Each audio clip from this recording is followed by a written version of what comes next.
Welcome to the Winged Wheel Podcast. Here to talk all things hockey are your hosts, Brad Crisco, Ryan Hanna, and Evan Lobsinger.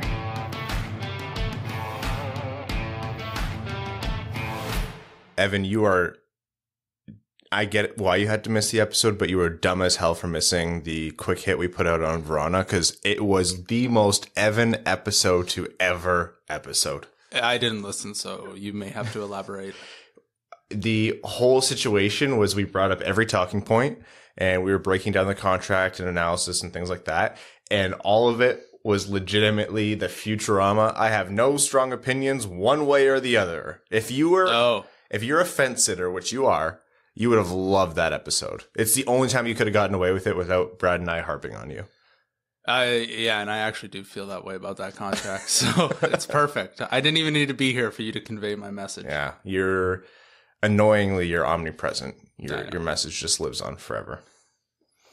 I have to say, it was this second time doing this, starting my week or starting at least the end of my weekend bright and early by seeing you two sucks. I thought I'd get used to it, but it's pretty awful. Every day hurts just as much as the next. I feel nothing, period, so it's fine. Well, Brad's doing great. All right, welcome to the Winged Wheel Welcome to the Winged Wheel Podcast, where I'm working on my enunciating, and this is another bright and early episode. I'm Ryan Hanna. I'm Brad Crisco. And I'm Evan. You actually almost missed that one. I just got an important email. I'll tell you about it off air. On a Sunday morning. I went nuclear at the golf course the other day. Oof. Nuclear. I think it's nuclear. On this episode of the Winged Wheel Podcast, we are going to be talking about just a couple things. Hold on, I kind of want to know what Evan nuked at the golf course because it wasn't the ball. They left my brand new clubs out in the rain. Oh. And when I showed up with Catherine to play, there was a literal puddle in one of my pockets of my bag, and all my gloves were ruined. My brand new irons were soaked. My putter grip of my putters, I have a Scotty Cameron putter. So if anyone has a Scotty Cameron putter, they understand how rattling that would be. All my gloves were ruined. My rangefinder was soaked. Everything in my bag was soaked. So I sent a very strongly worded email to a few people being like, if this is how you guys operate, I'll take a refund so I can replace my shit. So yeah, so they just emailed me back. So I was reading that. I kind of want to be on the receiving end of a strongly worded email from Evan just because I want to see Evan passionate about anything. Oh, when I snap, it's not good. How have I not pushed you to that point? It takes a lot. I snapped at work this year once, and then I got exactly what I wanted for my project. Felt really good, and then I snapped at the golf course. Well, you shouldn't have told me that I have more leeway than I already do. Oh, well, trust me, if you make me snap, you'll never want to do it again. Just a little bit of Del Vecchio slander every episode till it gets there. Exactly. There you go. On this episode of the Winged Wheel Podcast, we have a few things to talk about. Sebastian Cossa signed his ELC last night, which is actually kind of notable. I know ELCs are pretty standard, but we'll get into that. A little bit of news on, Donovan Sebrango. We'll talk a little bit more about Verona for anyone who we'll just expand on the conversation a bit. And we're doing something that's a popular or unpopular request. I don't really know how to qualify this. Elias Petterson. Popular topic for everybody. Whichever answer we give will be very unpopular to half the people listening. Look, I'm getting better at not reading the comments. I will absolutely not be reading on the comments. Yeah, absolutely not. It doesn't matter how many this is just a hypothetical conversations we have. Yeah. People will skip right past that and just stab us right in the guts. Yeah. And it doesn't even matter. Does not matter what side of the fence you fall on. You're screwed. Which is why we're having the conversation. We are also getting closer to having the tickets or the link to buy tickets out for the event. So we'll chat a little bit about that. But first, I want to talk to everyone about the Jamie Daniels Foundation. The more we talk about substance use disorder, the faster we can end the stigma and get support to those in need. The Jamie Daniels Foundation is a children's foundation initiative and was established in memory of Jamie Daniels and founded by Jamie's father and Red Wings lead announcer, Ken Daniels, and Jamie's mother, Lisa Daniels Goldman. They strive to end the stigma of substance use disorder and provide support to those struggling with the disease or who are in recovery. To learn more and offer your support, visit jamiedanielsfoundation.org. And of course, the event that we have with the Red Wings, Winged Wheel Podcast Night at the LCA, November 13th. When tickets eventually do go on sale, a portion of the proceeds from those tickets will benefit the Jamie Daniels Foundation. So that is something that we're extremely excited about. Game times were released for the season. Yep. 7 p.m. game, which is nice that it's not like an 8:30 game. So we got a prime time Saturday night, which for those of us north of the border might be a Hockey Night in Canada game because it's against the Montreal Canadiens. You think so? Oh, yeah. They probably won't get the main feed, but they'll probably get either Sportsnet or City TV. Whoa, that'll be fun. Yeah. Anyways, we're very, very close to tickets being released on that. So link in the description of the episode if you want to fill out the interest form to be notified when tickets go on sale, and so we can help plan the event better to know how many of you are coming. The number so far we have is holy shit, that's a lot. Yep. Or visit wingedwheelpodcast.com/blog and you'll see the post there. Okay. Sebastian Cossa signed his ELC, which is notable because Sebastian Cossa is a goalie. And goalies are, if Red Wings fans thought we wait a long time to see prospects come up, which was the case for quite some time, goalies are just that multiplied by something big, right? Like the typical path for an NHL goalie is wait. Try. Oh, they're untested and not that good. Wait. Okay, they're 28 years old. You have 7 years for them to go. That's about right. So I think there's a paradigm shift happening, and I think Carter Hart is a pretty good example of that. Probably someone who broke through and allowed GMs and coaching staffs to think a little bit different about goalies. But before we get too far ahead of ourselves, what are our thoughts on Cossa signing so soon after being drafted? It's definitely a signal to how the organization feels about him, because that is quick, especially for a goalie. It is a little different because he's a late birthday. So he's only 1 year away from going pro anyway. Mm-hmm. So he's probably going to end up in the AHL following this season. So if they signed his ELC this summer, next summer, I don't think it made much of a difference. So it's kind of good to get the certainty out of the way now. Especially if he has a huge year in the A or in the dub this year, maybe the bonus structure goes up or the base salary goes up a little bit. So signing it now, it probably saved them a couple bucks because I don't remember the exact details of what the numbers were he signed for. But yeah, if you look at Spencer Knight and Carter Hart and a couple other goalies lately, yeah, they're coming up quicker as goalie development gets better, as goalies are more highly trained and refined in their teen years. Yeah, it's not crazy to think Cossa could be a Red Wing in 2 to 3 years. So that'll be this contract. He might actually get 2 of the 3 years in this contract in Detroit. Yeah. And I think, since they drafted him so highly, yeah, it's still early. I'm still learning my words. The goal wouldn't be to have him sitting around in the minors developing forever. Like they want to fast track a prospect like him as quickly as they can, in the right way, of course. So to see him sign his ELC so quick, it wasn't surprising. Maybe I was a little surprised to see it, a few weeks removed from the draft. But they clearly have plans for him, and it's exciting to see.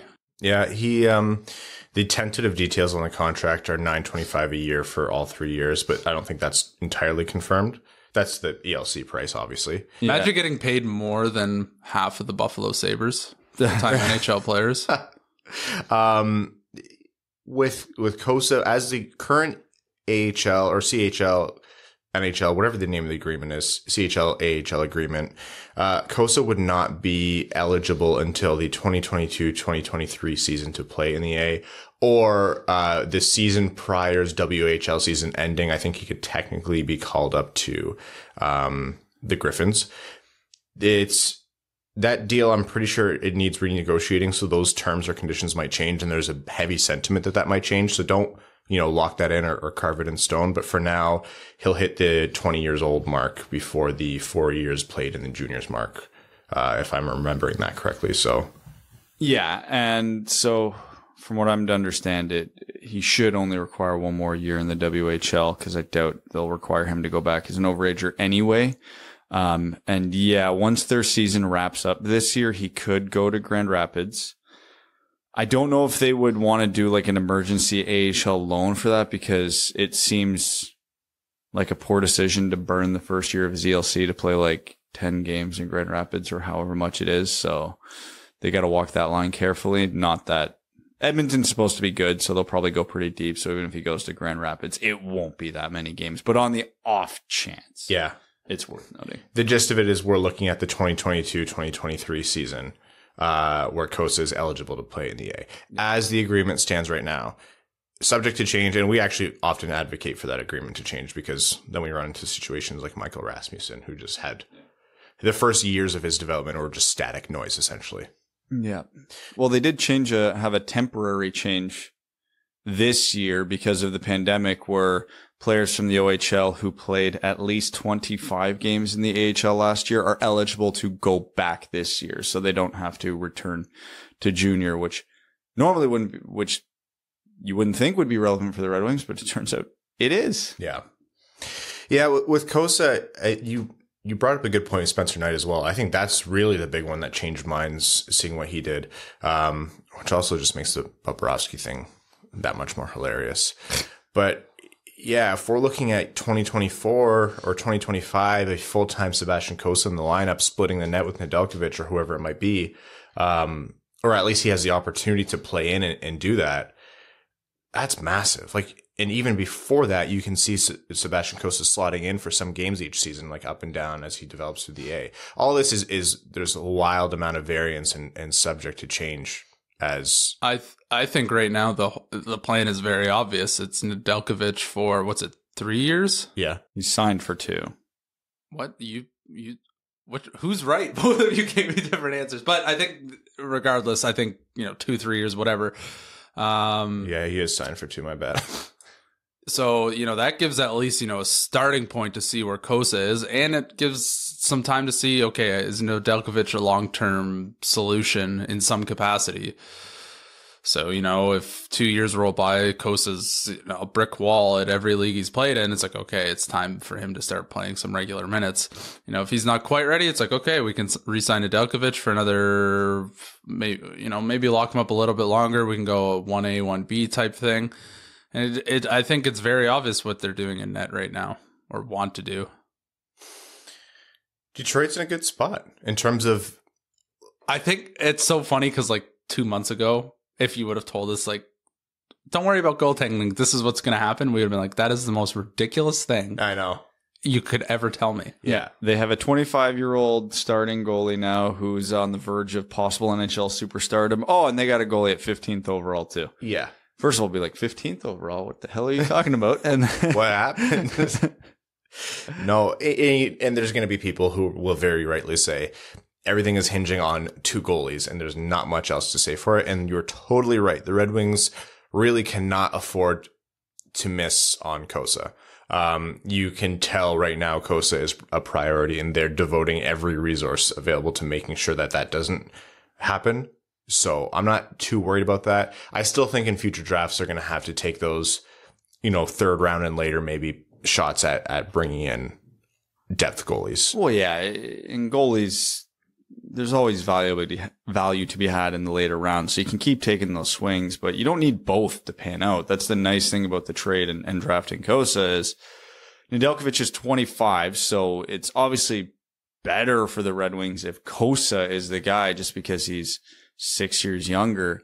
But even if Nedeljkovic is what we think he is, what's a 7-year solution-ish right there? And then the downside if Cossa doesn't pan out is you wasted a first-round pick, but at least you're not screwed at the goaltending position.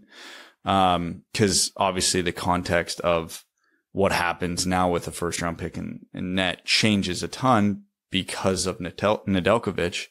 Because, if we didn't make that trade and we drafted Cossa or Wallstedt, it would be like, all right, good luck, kid. You can't fail. Yeah. So it does take the pressure off a little bit.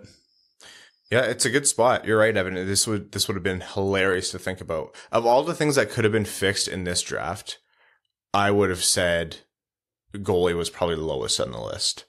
I would have said they fixed out the top end talent at the left side of D, which, I mean, they did. I would have said maybe they fixed their center depth somehow. Maybe like in the first 2 rounds, they grabbed like a McTavish and then another center that fell or something else. And I'd say, okay, that feels better. But no, it's goaltending. I mean, most important position on the ice any given night. So, unexpected, but feels good as a Red Wings fan. Feels nice, especially after the Keith Petruzzelli, he wants to play in Boston or whatever that is. Abby's not a fan. Yeah, that's my dog sprinting up and down the stairs because we're in this room with the door closed, which is rude. And Mel just left the house. There's an open door policy around here. No, she tries to enforce that. One day when I have the office clean enough, I'll take a video for everyone. When we all walk in here to get ready for the episode, Abby walks in as well and sits down like she's the 4th host. Like I'm this far away from getting her a mic. All right. Well, that's Sebastian Cossa signed. Some Donovan Sebrango news. Remember that AHL exception I was talking about? Yeah. Sebrango qualifies. And there has been no report I've seen coming out of Detroit or Grand Rapids that Sebrango is playing in the AHL this year. But there's been a lot of news coming out of Kitchener that Sebrango is playing in the AHL this year because obviously the Kitchener Rangers are his junior team. So one of the local reporters around here reported that the Rangers are preparing for life without Sebrango, which, it's a report. There's nothing definitive about that, but they were, anticipating him starting the season in the AHL. And then Kitchener actually went out and made a trade to essentially replace Sebrango on the blue line, bringing another defenseman, which was, I think, someone in the Kitchener Rangers organization confirmed that, yeah, we're pretty sure he's going to the A this year. So from the sounds of it, Sebrango is going to be a Griffin at the very least to start the season. Sebrango had a good little run in Grand Rapids last year. Last year and last season are such weird terms to use because of the pandemic, but you know what I mean. Yeah. Really impressive. Everyone has had and still have high hopes for Donovan Sebrango, but it was really good to see that run from him and really lends to how strong the Red Wings defensive depth is, especially relative to how it was when Yzerman inherited the team. Yeah, I do have one concern with him going to Grand Rapids this year because his first 2 years in Kitchener, he was arguably the strongest offensive defenseman on the Rangers. And when you talk to everybody in the Griffins, they never brought that up. He was playing a defensive role, wasn't getting power play time, was kind of, the more conservative style, which makes sense when you're playing probably 2-3 levels up from where he should have been at that stage in his development. So I'm concerned that without being back in Kitchener where he would have run both special teams units, played 30 minutes a night and really got a chance to round out the offensive part of his game, that's not going to happen now because he's still not going to be that guy in Grand Rapids, especially bringing in, ironically enough, another former Kitchener Ranger and Ryan Murphy to take over the primary roles as, on the power play. So it's good that he can hold weight in that league. And it's a really, really good sign that the Red Wings organization believes he can continue to hold weight and progress in that organization. But I'm concerned it's at the detriment of parts of his game. And they're basically just building him out to be a bottom pair defenseman and nothing more. Speaking of the Griffins, good segue. Red Wings assistant GM and a GM of the Griffins, as well as, capologist, cap guru, whatever turn or phrase you like to use, Ryan Martin has reportedly left the Red Wings for the New York Rangers. So for a very similar role, like he is going to be a GM in New York under Chris Drury and GMing is it Wolfpack? Yeah. Which is really notable. For those who don't know, Steve Yzerman has 2 assistant GMs under him, Pat Verbeek, who he brought over from Tampa Bay, and Ryan Martin, who has been with the organization even from the Holland era. So Ryan Martin was someone who I expected might go early on in Yzerman coming. This isn't to speak, negatively or positively or anything. Like, we can't pretend to know the inner workings of the Yzerman administration. But I thought Ryan Martin might go with Holland. Holland really liked him. I think he's a big, like, he was a very influential mind in that era of the Red Wings. So I thought he might be one of the first, or one of the crew to go, but he stayed. Tyler Wright left and he stayed. And I think that's Yzerman keeping people who know how the place run and know that you can't just pull the floor out from beneath the organization and expect it to work. It's interesting that Martin left for the same role. So I don't know what that means here. Is that, you know, his time in Detroit ran out and they just let a contract expire and said, find the opportunity elsewhere? Is this Ryan Martin wanting to leave? Does he want more exposure so one day he can have a GM role? Does he just like the big city in New York, and do they just offer him more money? Don't know, but it's pretty notable for the Red Wings. I think he's very Holland-esque. I had to work really hard to not say Hollandaise there. I don't know why, but that's just how my brain is working this morning. He was the GM of the Griffins, so we're going to see maybe the way the Griffins work change a little bit. And he did a lot of the Red Wings negotiations and handled a lot of the cap compliance stuff. So, that was interesting. There's probably three parts to this, and all of which could be true to some extent. First, and most likely, he probably got paid. Rangers were probably willing to offer him a substantial raise to make a lateral move, because if he was the guy they wanted, the Rangers pocketbook isn't one of the smaller ones in the NHL, so they can get the guys. And Chris Drury is a new GM, so he could use the experienced help. Yeah, honestly. And, after the Rangers moves this offseason, they definitely need the help. And two, Yzerman probably does want his own guys in those spots, and Ryan Martin's been around forever. And three, the pessimistic view is, well, development in Grand Rapids hasn't been great lately. So maybe Yzerman wanted a shakeup there to change something, because there's been fewer success stories coming out of there than we would have liked, or guys not exceeding their ceiling. Like, the only one in recent memory I can think of where I can go, yeah, this guy outperformed expectations in Grand Rapids was probably Seider. Mm-hmm. And after seeing what he did in the CHL, that just might be because Seider truly is a rare talent.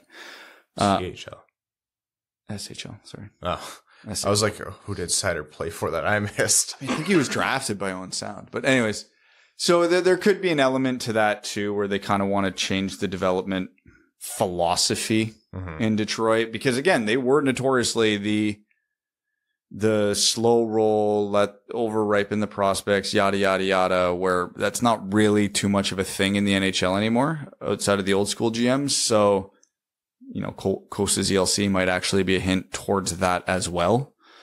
So I don't know. I think it's probably some combination of those three, and you can assign percentages to whatever the factor that weighed most in the decision. True or false? The Grand Rapids Griffins have been too focused on winning and not enough on development.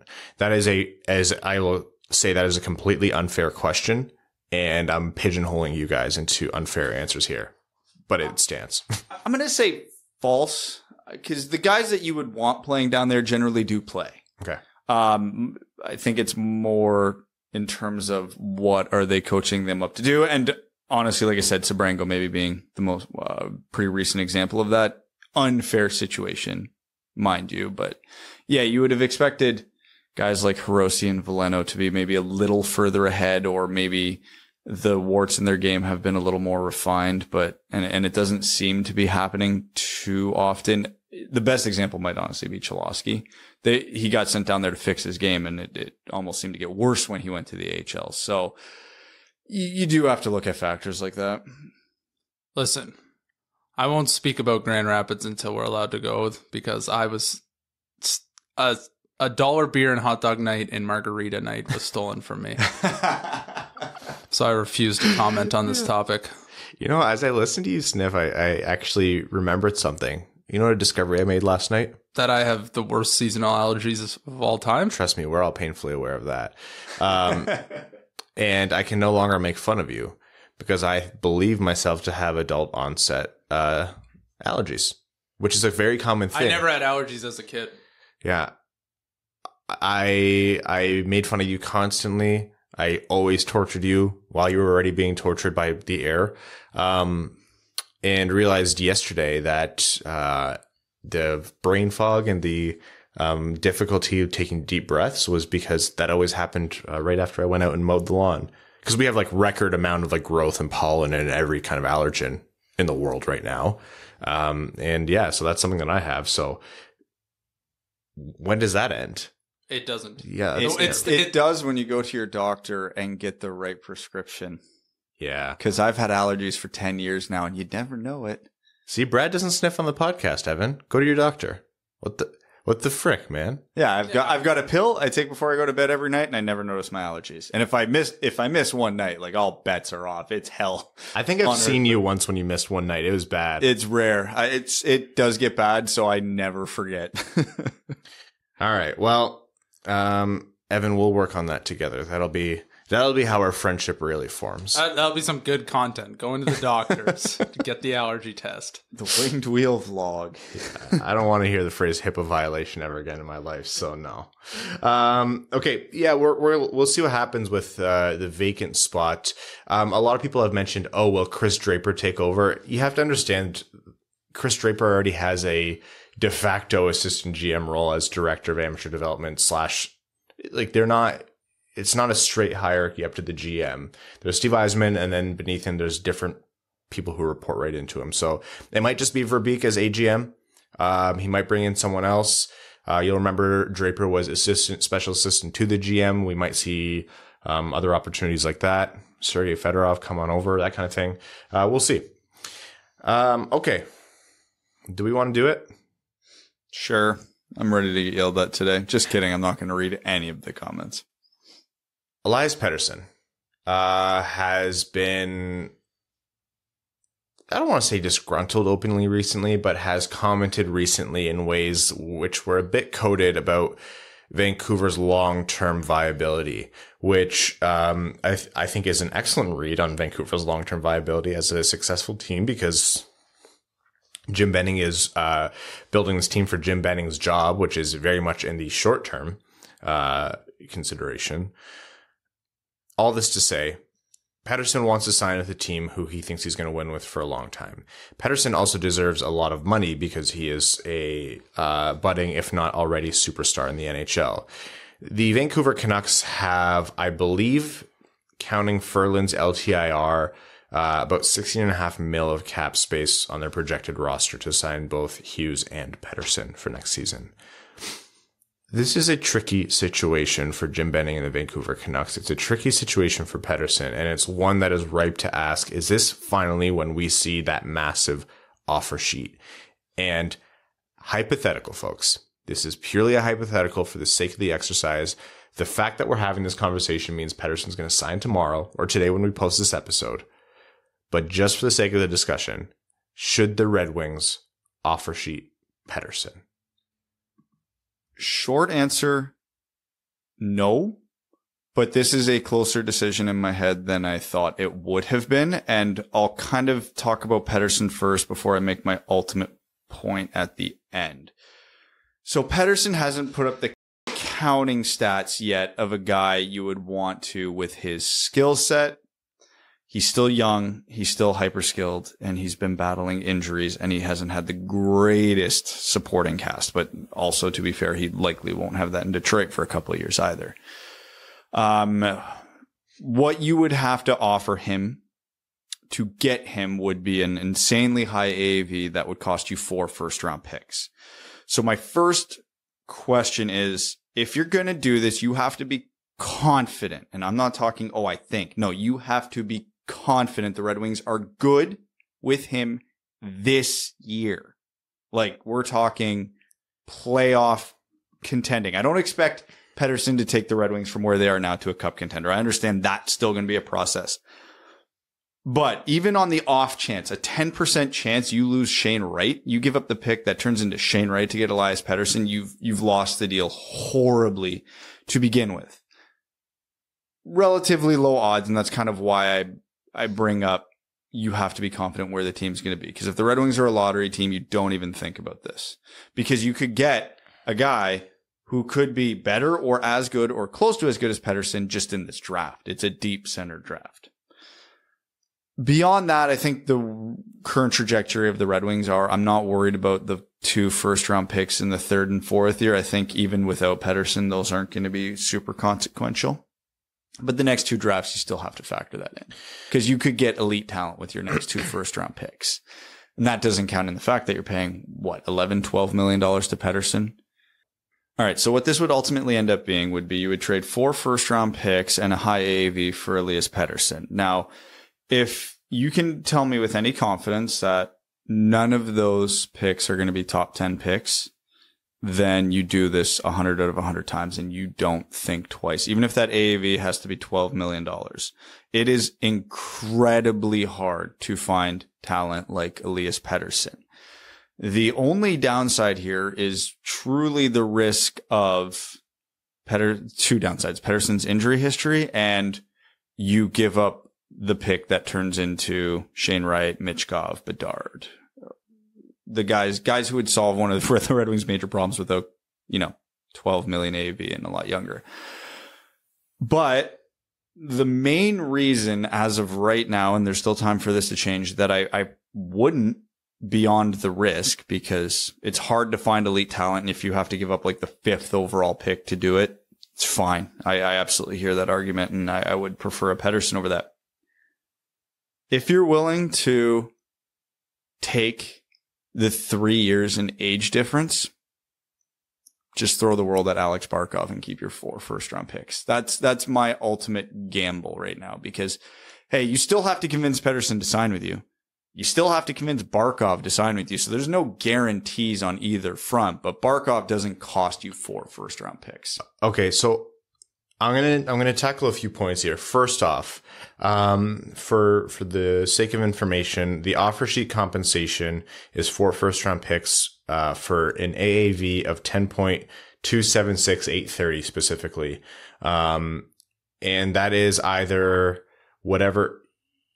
That is determined if that's the AAV over 5 years, or if it's longer than 5 years, the contract, then you total the entire sum of money being paid out to the player, and you divide that by 5 for like an offer sheet calculation of an AAV. So it's a little bit complicated, but you basically can't lower the AAV by signing them to 7 years and think you can get away with it. Yeah, and I'm not even going to discuss the conversation under 4 first-round picks, because if you go under that AAV, Vancouver matches it in 6 minutes. So it's not even relevant to the conversation, I don't think. So here's the thing.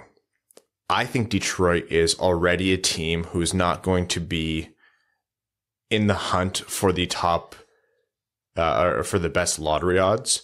You add Elias Pettersson, who is a number 1 center, superstar, or depending on how much of a naysayer you are, borderline superstar to this team. You're looking at a team that is likely looking at a really good performance that sniffs the playoffs year 1, and in year 2, they're probably making the playoffs. That's what I think. I would say the Red Wings odds at getting Shane Wright or Michkov or Bedard are already exceptionally low, because you can't hold, we've talked about this previously, you can't hold a rebuild back for that long. At some point, you're going to naturally get better, and we're going to start seeing that with the Red Wings. Those odds get substantially lower by bringing in Pettersson. Would it be a huge gamble? Yeah, absolutely. Like massively.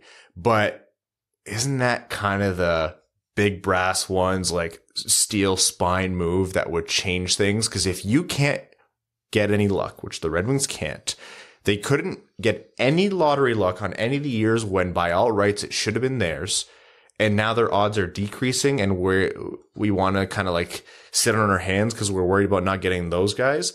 And I'm arguing hard here because I think it's a fun prospect, not because I necessarily I'm all for it. But why not make your own luck? Why not bring in Elias Pettersson? It comes at a massive cost. I think offer sheet compensation is far too high, and it ruins the fun in this league. But if those 4 first-round picks are, picks 15 and later. Oh, if that's the likely outcome, you do it.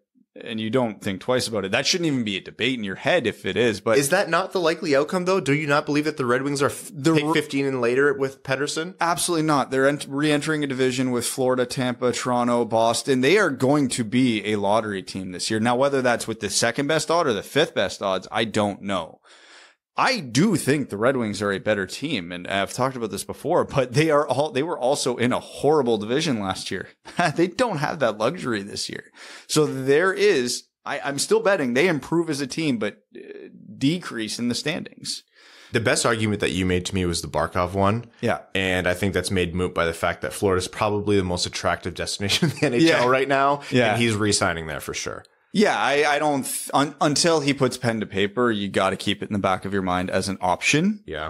But then again, if you're Petterson, there's more attractive options in Detroit. Cause again, I don't want to dump on our team, but we have to factor it in. He's still a free agent, restricted or unrestricted. You still have to convince him to come here. And there are other teams that would also happily offer Sheep Petterson, who would happily make the cap room for him, who would happily give up all of their late first round picks. And Petterson go, oh yeah, well, they're going to win sooner. Or even if it's not like a premium destination like New York or Florida, I mean, the Devils still have a ton of cap space, and where they're at now is way ahead of where Detroit is. Not way ahead, but ahead of where Detroit is. So that's probably a more attractive destination right now if they're willing to do it. Now, it takes a GM willing to do it, a player willing to sign, and a team having the cap space and the picks to do it. And there's not a lot of teams that meet all that criteria. So far, given that he hasn't signed one, there's no teams that meet that criteria. But yeah, so it's all the same thing. Until Barkov signs, that would be my priority number one. The fun part here is that there's no tampering, so we'll never know till next summer. Yeah, no, there's absolutely no tampering. No, I'm just bringing this back to Petterson. The Red Wings could conceivably do this and still bring back some of that draft capital. Would they be lottery picks? No, maybe not. Like, but you have players that you're gonna flip. Like, not if you bring in Petterson. Absolutely not. You don't. I think you still consider. I mean, if the offers are coming in for Bertuzzi, you still consider doing it. You still consider it, but that's a way to get a first round pick back. Yeah, but if you're bringing in Petterson, you're going for the playoffs, and you're not selling even if you're going into the playoffs because, hey, age-old hockey mentality, you just have to get in, which is bullshit, but NHL GMs think that way. I think, look, I'm not sure I'm pulling the trigger from the Red Wings GM. Again, I'm arguing for this because it's a fun hypothetical, and like you opened with, it's a much closer margin than people give it credit for. Yeah, absolutely. Like the hard no people, like I completely respect that opinion, but you have to acknowledge that it's much closer than you might think. It'll never happen because it's the NHL and that would be too fun. And the compensation is too high. I genuinely believe that bringing Petterson onto this team makes them substantially better to the point where you're maybe not looking at a top 10 pick. Well, it could because he fills... Well, he's immediately their best player, and it's not close. And when you get a player of his level, that makes you better. The bonus is he comes at their biggest position of need and the biggest hole on the roster right now. We've always been talking about, could the Red Wings be a contender with Dylan Larkin as the number one? And we're like, maybe if Dylan Larkin's your number two, you're probably a really goddamn good team.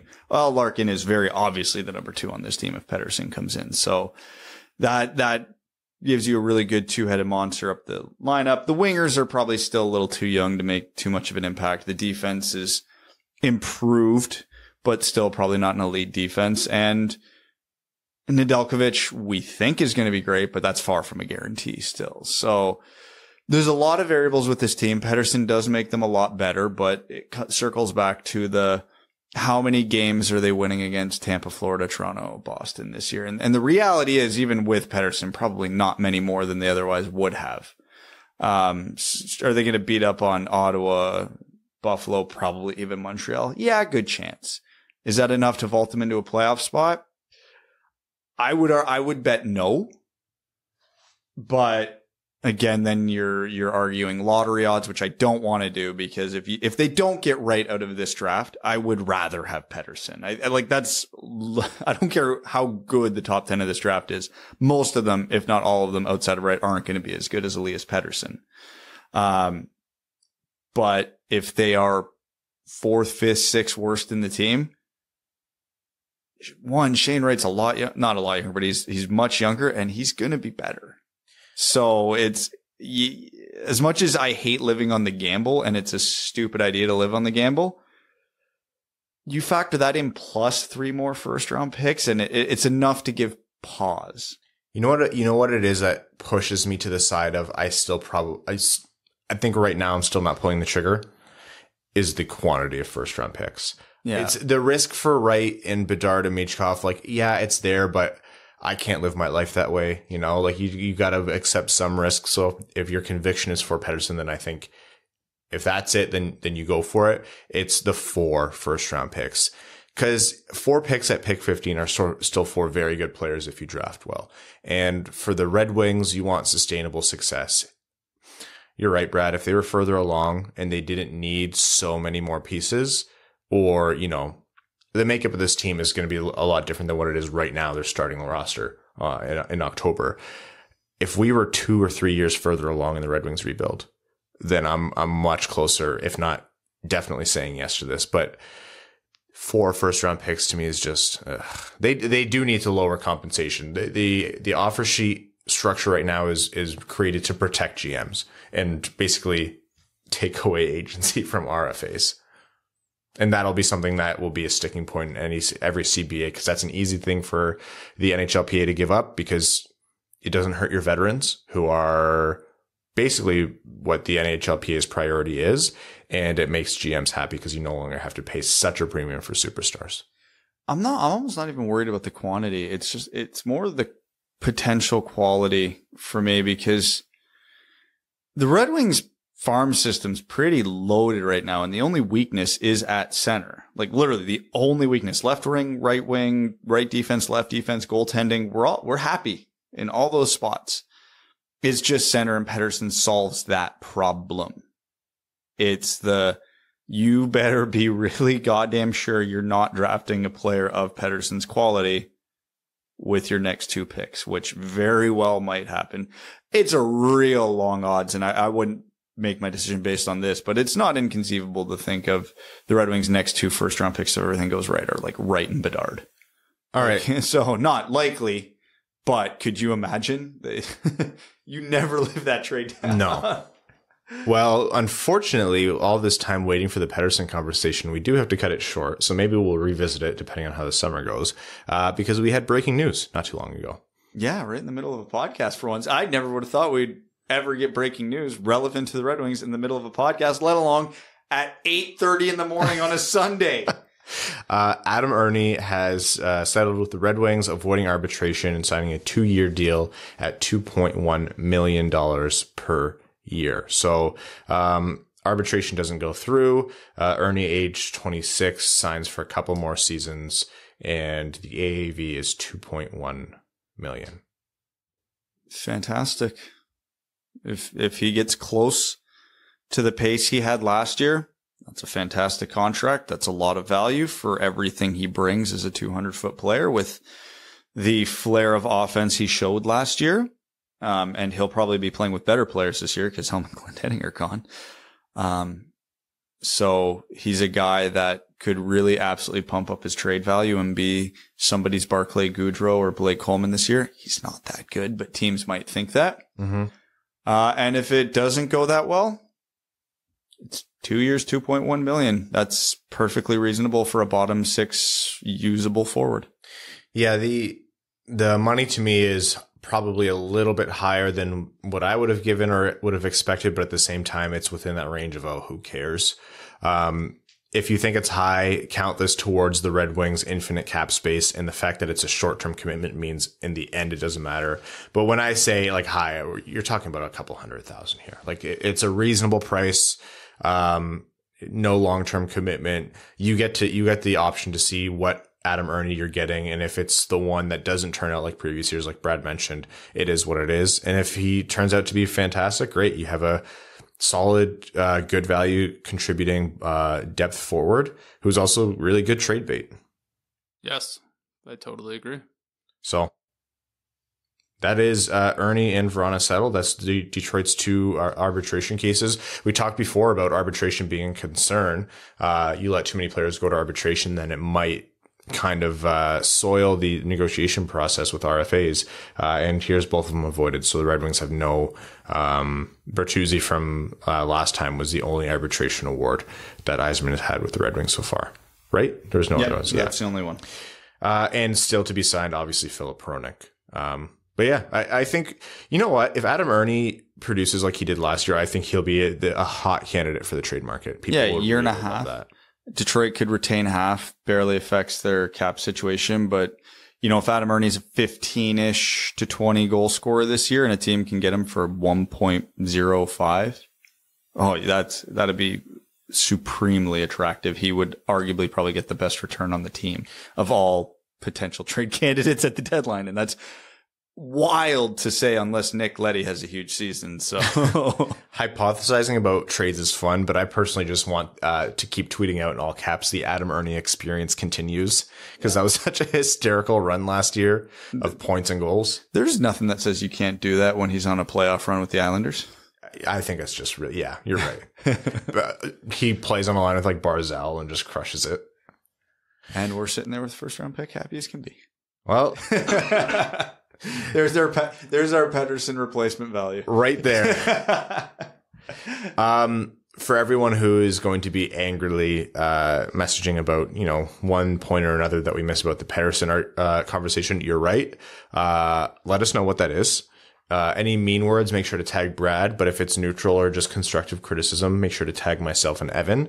And we'll probably revisit, depending on what happens with Petterson, we'll revisit in another episode as well. But both allergy season and Adam Erne cut that conversation short today.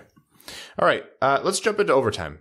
The Winged Wheel podcast is supported, held together, kept alive, all those other good turns of phrase, which I can't recall right now, by the Winged Wheel Podcast Patreon supporters. Patreon.com/Winged Wheel Podcast. They are amazing people, and they're the reason we're able to do this show. Jake Bloom says, I have a question for Evan. Will Ricky Fowler ever win a major? No. No? Ricky's lived on a tour because he's been such a good putter for his entire career. He just doesn't have the full game consistency anymore to win another major. I don't see how he can pull it together for 4 straight days at a major. Quaz says, does the universe exist solely to troll Ryan? Common misconception. It often does, but it really exists solely to troll Evan. Brad and I are just occasional targets at times. Yes, it's definitely been a grind lately. Poor Evan. Hard life. It's been tough. They left his golf clubs out in the rain at his fancy golf course. Yeah, they did. I don't know how you're so popular when you're the least relatable person I know. That's why everybody can relate to us, but everybody wants to be Evan. Yeah. People see themselves in us and they don't like that. No, I don't want to meet another me. That sucks. Oh, yeah. Evan's great. I'm the worst person I know. I just realized I've got stains on my shorts and I have to go out and run errands after. So that's another good thing about my day. I'm telling Kat. Nick Amalfi says, did you guys see the odds for the 2022 Calder trophy? Raymond came in second best at plus 225. Moritz Seider came in fifth at plus 1200. That seems crazy to me. I know it favors forwards more than defense, but Raymond's more likely than not to not even play in the NHL this year. Again, to be fair, some of these odds are based on what's actually going to be bet and what's actually being bet. So it could just be Red Wings fans going nutso, but there's a chance he cracks the roster. It's has not the opportunity to earn the spot. He has the skill. Like if we're talking Lucas Raymond on skill alone, he's a day one Red Wing, but the Red Wings are a team I shouldn't say the Red Wings. Every team believes in this, but the Red Wings are a team that believes in the finer aspects of the game and refining the game more than most. And obviously rookies don't have that. That's why experience matters. So it depends how he looks in that stratosphere when he goes. But hey, to be fair, one of the bigger attributes of his game when he was drafted and still holds true is he's very, very offensively gifted forward who does play a responsible 200-foot game. So it's not crazy to think.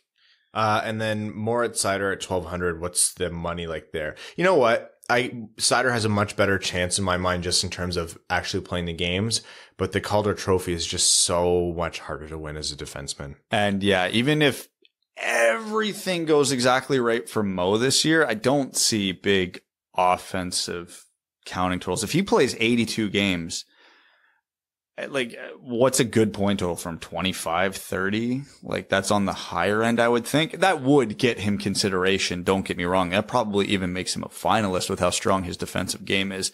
But there's going to be someone like a Cole Caulfield or a Quentin Byfield who's going to put up 45, 50, 55 points, and they'll get the nod.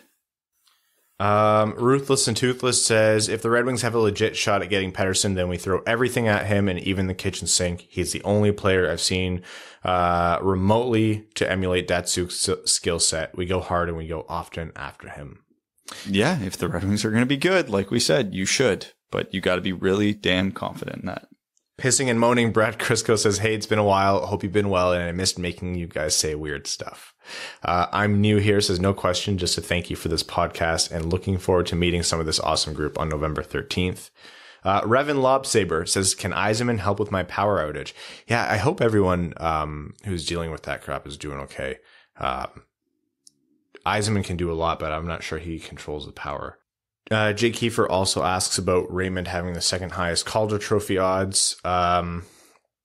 Yeah, I mean, I think if Raymond cracks a team like Brad mentioned, then if Raymond cracks a team, then all of a sudden you're looking at a guy who's probably leaning pretty heavily towards a Calder trophy season, because that means he's having a great year. But just with what's in front of him and the fact that the Red Wings are probably not in a rush to put him in the NHL, I don't know. I think you can bet on him, but at those odds doesn't seem like great money to me. Cody Geyer says, who's your favorite non-Red Wings and later currently? Who's your favorite oh my God. Cody Geyer says, who's your favorite non-Red Wings player currently? Why is this so hard? I love Mark Stone. I think Mark Stone plays such a complete game, and he's such a good player. I don't even have an answer. I can't think of a single. There's too many coming to my brain at once, and not a single one is registering to my mouth. It was Shea Weber, who's now going to be LTI retired, so that's tough for you. Yeah, I got to find a new one, I guess. Yeah. Aaron Hudson says, hey, boys, hope you're doing well. I'm a big soccer fan, and there's talk of a salary cap being added to European teams soon. 70% of incoming money would be the cap. This probably won't work because billionaires exist. Are there any rules from other sports you'd like to see the NHL adopt? I'd love football to have player trades and not transfers. Yeah, soccer, I don't love the way personnel works in soccer, honestly, or football. I always thought we talked about this before, oh my God. What was it where the two players in the MLS don't count against the cap? Oh, the designated player. Designated player. Yeah, that would be cool.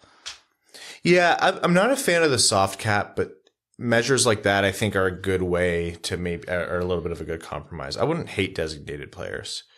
Have to be drafted by you in the first round, and then you can, pay them however much money. Yeah, I think that would help level the playing field with maybe unattractive markets to live in, or teams that have one of those spots open and they're making a run for the cup and they can just throw infinity dollars at a UFA to get them. Matt S says, another week of no questions. Just happy that we have this podcast to listen to. Can't wait to meet you through November 13th. Man, I'm so pumped for November. Colorado 14er says, do you believe the NHL will end up sending players to the Olympics? In a COVID world, I just don't think the risk is worth the reward, especially knowing games would be played at times when it'd be hard for the average viewer in both North America and Europe to watch. You know what? For all the NHL, not the NHLPAs, the NHL's warts and faults in terms of prioritizing an important part of the game, which is, I think, the Olympics, because it doesn't make them any money. The IOC, the International Olympic Committee, despite their vast and well-documented corruption, are being especially huge dickheads with this. And it pisses me off. They just don't want to concede on any point. Like, they're talking about, at points, they're talking about not paying for travel, they're not paying for insurance, or they're not paying for blah, blah, blah. And it's like, these players are multi-million dollar assets to a multi-billion dollar organization. Like, you gotta give a little bit. It's cold and it's too much talk about money for something that's supposed to be so pure like the Olympics. But like, by the time it reaches us, we shouldn't have to care about all that. But here the IOC is, and you know what, the NHL is at fault too, of course. But the IOC just seems to draw such a hard line on like not wanting to do anything to make this work. Yeah, it's another organization that everybody loathes and loves to just make fun of, and for obvious reasons. The next Winter Olympics is in China, right? Yeah, Beijing. Right. And you know the NHL has been trying to get, will want to get that untapped market if they can. Like, they've seen what the NBA has done and the money that funnels into the NBA through China. The NHL is looking at that and saying, there is an opportunity here, and we have one of the most unique sports in the world to market to that, you know, untapped resource.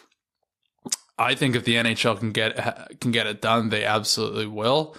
You know, it's not the greatest viewing experience for us, but that's not how they look at it. They already know we're going to watch, or the North American fans are already spending money on hockey. It's those Asian markets that they want to get the new eyes and the new dollars from. So if there's any way the NHL can get this done, I don't have to concede a lot of things. I think for sure that they will do that. And I'm Devin says Ultimate Chaos rule change thoughts. Brad has left for the morning, so didn't we already have this question? I said no goaltender interference. No. He's saying 3-on-3 overtime for 10 minutes, no sudden death. If the game is tied after 10-minute OT, then it's a shootout. No sudden death. No. I'm not for that. I think you're supposed to argue against it, and I'm supposed to be neutral, and Brad is supposed to argue for. I would rather it still be sudden death. That makes some excitement.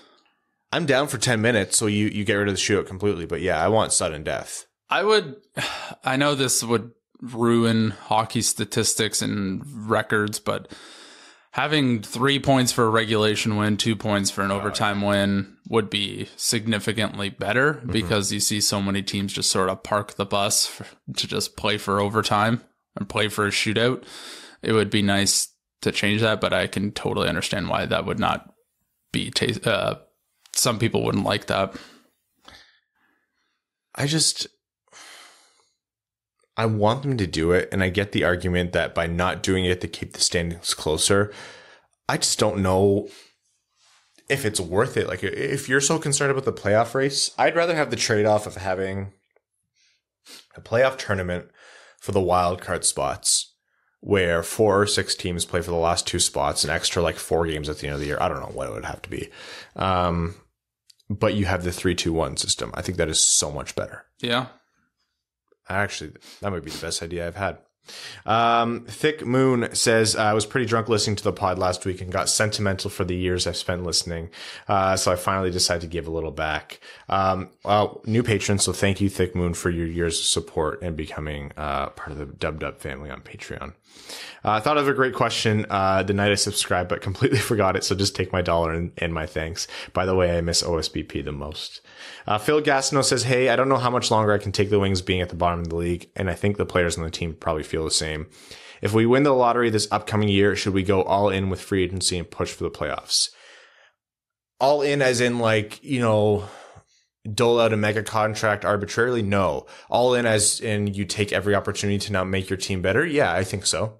I think you get there. You don't mortgage big futures for aging assets now. Like, you don't go back to that era, but then you start taking those swings at good players who are in free agency who are 29 years old. Now you can start to consider signing them, in my mind. It's still too early for me, in my opinion.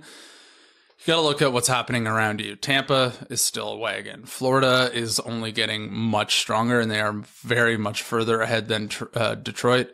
Toronto's still in their window. Boston's the only team I really see that's, you know, potentially regressing. And Montreal, but yeah. Well, we'll subtract this season, and Buffalo. And I think Ottawa's on the up as well. So you have to be very careful with your timing, because if you play your hand too soon, congratulations, you are picking from 15 to 20th for the next 5 to 10 years. On a side note, is there a big Arab and or Chaldean population in Windsor? Yes. Windsor's right next to Michigan, so yeah, quite a few of us over there. Vaxxed Fresh Cheese Bag says, hey fellas, now that you've spent 40 minutes hashing it out, no. I'm assuming this is about Petterson. This team is more than one great player away from competing. Losing 4 first-round picks for one elite, albeit injury-prone player is risky. I'd be fine with an offer sheet at the second tier of max 10.25 mil per, but let's be honest, Benning would match it and buy out Tyler Myers. Why not just trade for Petterson and send 2 lottery-protected firsts in the package, or wait 1 year and sign Barkov or any of the other talented centers who make it to free agency? Also remember that I'm never wrong. Stay Fresh Cheese Bags, the official cheese bag of getting fully vaxxed. Please, dear God, end this chaos and madness and just get vaccinated if you haven't yet. Aussie for Hall of Fame, Stay Fresh Cheese Bags. Obirwa and Kenobi says, would it be smart to offer Petterson 10 to 11 million and walk him to UFA, knowing Benning will just match it to put Vancouver in a bind? It's funny, but GMs just don't work that way. No, that makes way too much sense. Yeah. Or then you have Petterson and you're walking him right. He doesn't match and you're walking him right to UFA. Joke's on you. I mean, I think Detroit and Yzerman is a, like, legitimately, I'm not even being ironic here, is a good sell to free agents. I think they are much more want to jump at that kind of thing now as in rather than years past. And Petterson, who wants to play on a sustainably successful team, you could tell him, come here, first couple of years, we won't be cup competitors, but after that, we'll be close. You might get him to re-sign, but it's going to cost you a pretty penny. But it also helps, if the Red Wings have their first round picks, they can sell whoever they pick to Petterson, being like, hey, we just drafted this guy. He is going to be your next line mate. He's going to be a superstar in this league. Yeah. Here you go. Like, run with it. And people will want to play with Petterson. Like, that's the thing. Oh, yeah. All you got to do is start it homegrown first and then start trying to reel in the big fish. The Analog Kid 18. Okay, first off, Evan, do you think Raymond makes the team this year? No. Okay, the Analog Kid 18 says, I'll bet Evan's 9-iron that Lucas Raymond makes the team out of camp. I need that 9-iron. Well, do you want to take the bet? No. Well, Analog Kid, you put something up too, and then maybe you can make a golf club bet with Evan. Yeah, we'll see. Okay, so I know a little bit of a disjointed episode with the Erne news coming in and cutting the Petterson conversation short. So if you guys want or are into it, we can continue that conversation, but most likely because we're putting this out to the world, Pettersson's going to sign in Vancouver today. Oh, yeah. So that's the Erne news that broke on the podcast. That's the Petterson discussion. That's Cossa. That's Ryan Martin. That's everything else. So, fun off-season episode in terms of news. We'll be back with you midweek for patrons with a little Patreon exclusive thing. So stay tuned for that. In the meantime, we'd like to thank all of our name level sponsors on Patreon: Arjun Shanker, Yves Bartels on behalf of the Sarah Grand Foundation, Kyle Kragitz, Nick Perks, Brett Bailey, Terry Driver of Cryin' Ryan, Hannah Banana Slamma Jamathong, Taylor Tagel, Brandon M, Citizen High Five, Craig Kibble, Derek Enstum, DJ Denton, Give Blood, Fight Probert, Greach, Hana Lee, Hassam Al-Qassem, Jacob Turner, Jake Kiefer, Jeremiah Adobo, Joe Santangelo, Justin and the Angry Mob, Kalen Wood, King Tone, Cody Stark, Kyle Hashman, Kyle McClure, Matt McKay, Matthew M. Rice, Pissing and Moaning Brad Crisco, R.A., Ryan Hubbard, Scott Martin, Stacy Lynn, Zach Spring, Andrew Bohan, Sam Bankson, Adam I Wish I Could Finish Like Ernie, Antonio Gracias, Colorado 14ers, Connor Leightonen, currently out of name ideas, Dave W., Evans Bingo Card, Halligan Beer, Jeremy Brocker, John Evans, Josh Yelton, Kevin McCracken, Quaz, Matt Keeler, As Good As It Gets, Matt S., Motorboatin' Son of a Bert, Trevor Pevivar, Vaxxed Fresh Cheese Bags, Zach Handyside, and Zach McCann, a driving range superstar. Thank you all so much. We'll talk to you soon. Thanks for tuning in to the Winged Wheel Podcast. Be sure to check out wingedwheelpodcast.com, where you can subscribe to the show on iTunes, Spotify, or wherever you get your podcasts. You'll also find links to other ways to support the show, such as Patreon, official podcast apparel, and more. And don't forget to follow the show on Twitter at Winged Wheel Pod. And of course, the hosts at Brad Crisco, at Ryan Hanna WWP, and at Hockey Town Evan.